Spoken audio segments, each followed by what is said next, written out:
The following lessons require you to have a good command of JavaScript, PHP, and MySQL. Therefore, if you do not have any PHP or MySQL knowledge, you should skip this chapter and learn PHP and MySQL first. Otherwise, you will not be able to follow the class. When you are Googling things, Google will show you a list of suggested items based on the keyword you just typed. As you type, the list will keep updating itself. When you create a new account after you have finished typing your email address, you will be told right away whether this email address has been occupied or not. In the two examples we just showed you, contents have been updated, but the web pages have not been reloaded. Therefore, users can have a more consistent experience. The updated contents is created based on your own input. This means there is an invisible two-way data path between the front-end program and the back-end one. This secret two-way data path is paved using Ajax. Ajax was first introduced in 2005, and its full name is Asynchronized JavaScript and XML. XML is a data exchange format, but currently JSON is much more popular.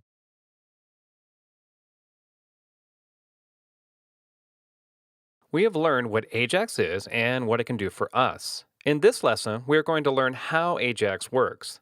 Like we said before, Ajax helps front-end programs communicate with back-end programs.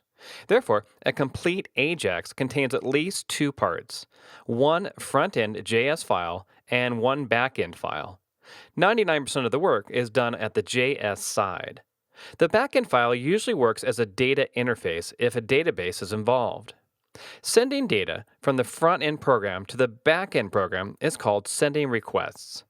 Receiving data sent from the back-end program is called receiving responses.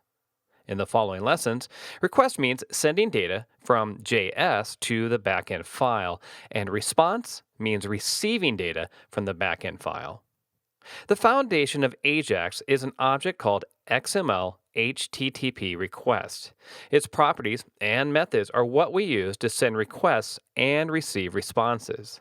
Usually, we will create two self-defined JS functions based on the XML HTTP request object, one for sending requests and the other for receiving responses. In the following lessons, the backend program we will use will be PHP, and the database we use will be MySQL.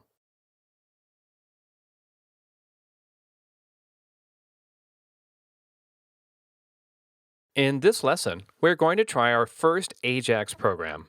We have two files here, one JS file and one PHP file. Currently, both the two files are empty. Our first goal is to send requests by clicking the button. Like we said before, the XML HTTP request object is the foundation of our Ajax program.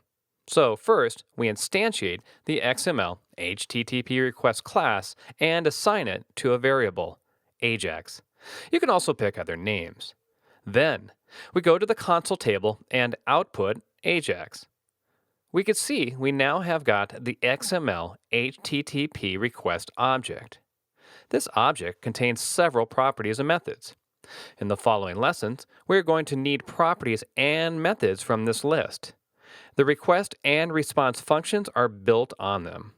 For now, I want you to pay attention to four items and their current value.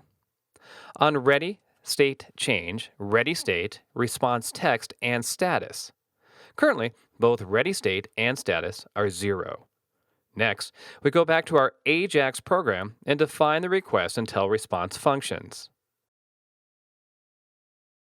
In the request function, we create a variable URL and store the URL of the destination backend file.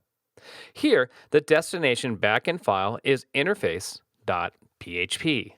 Then we call on readyStateChange property and set its value to the response function.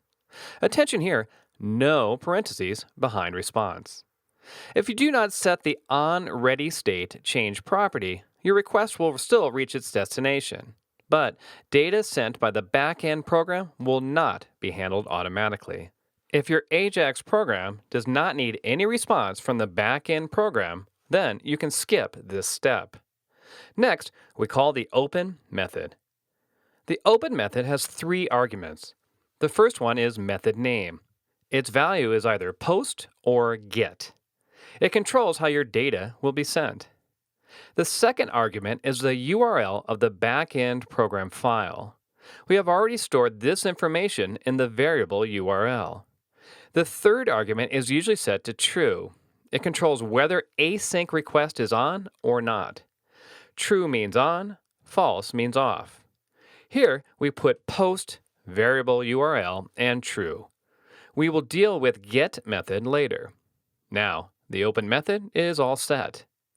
An Ajax connection between the JS file and the backend PHP file has been opened, but our job is not done yet.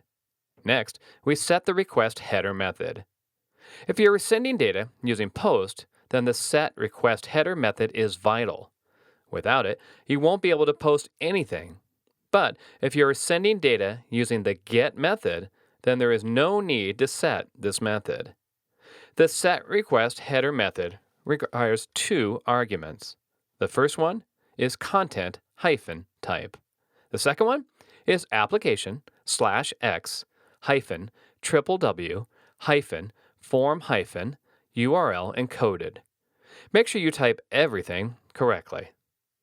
Next, we set the last method, send. The send method's argument is the value we want to send to interface.php. The value we send follows a fixed pattern: value name, $, and value. If you're sending several values simultaneously, connect them with an ampersand. Now, the request function is done. Using it, we can send three kinds of information: name, message, and time. Now, let's go to the interface.php file. Because the method we pick is post, therefore, all data is stored in global array post. Likewise, if we pick the get method, all data will be stored in the global array get. In the interface.php file, we var dump the global array post.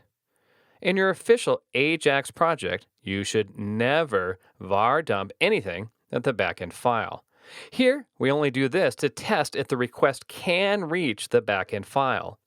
Now, let's try the program. We go back to the front-end program. We find the button tag. In the button tag, we install onClick and trigger the request function using it. At this moment, the response function is empty. Inside it, we console log a text: the response function has been triggered.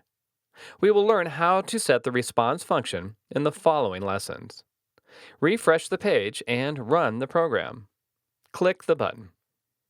We only clicked the button once, but we have 4 outputs on the console table. This means the response function has been triggered 4 times. This is interesting. For now, just remember this. We will show you why later. Let's go to the interface.php file and refresh the page. It seems that the global array post is empty. There's nothing wrong with our Ajax program. The problem is how we open the interface.php file. We go back to the JS file. Next to the console button, we can find a network button. In the future, when you're developing Ajax programs, you will need the network button a lot. Click it. We have a list. If you do not have a list, just refresh the page. The first item is the current file. The second one is the interface.php file, which is the file we just sent data to. Click it, and then click the Preview or Response button. We can see name, message, and time have been successfully sent. Click the button again. Another interface.php will appear on the list. This is because another Ajax request has just been sent. Naturally, it will be recorded in this list. Now, we have successfully sent data to the backend program using Ajax. Before we carry on, let's go back to the console table. We refresh the page first. Then we type Ajax. Open the object. At this moment, we have not sent anything using Ajax. The value of the ready state and status property are both 0. The value of the onReady state change is null. Let's click the button and type Ajax again. Open the object. Found anything different? The value of ready state is now 4, and the value of status is now 200. The value of the onReady state change property is now the response function. For now, just remember these changes. We will deal with them later in detail. A little summary here. The request function may seem complicated at first glance, but it is actually quite simple. It is built using 3 methods from the XML HTTP request object: open, set header request, and send. If you are using the get method, you only need 2 methods: open and send. Apart from the 3 methods, we also used a property called onReadyStateChange. We assigned the response function to it. The onReadyStateChange property can detect the change of ready state. When the ready state changes, it will trigger the response function. In the next lesson, we will learn how to define the response function and learn more about the XML HTTP request object.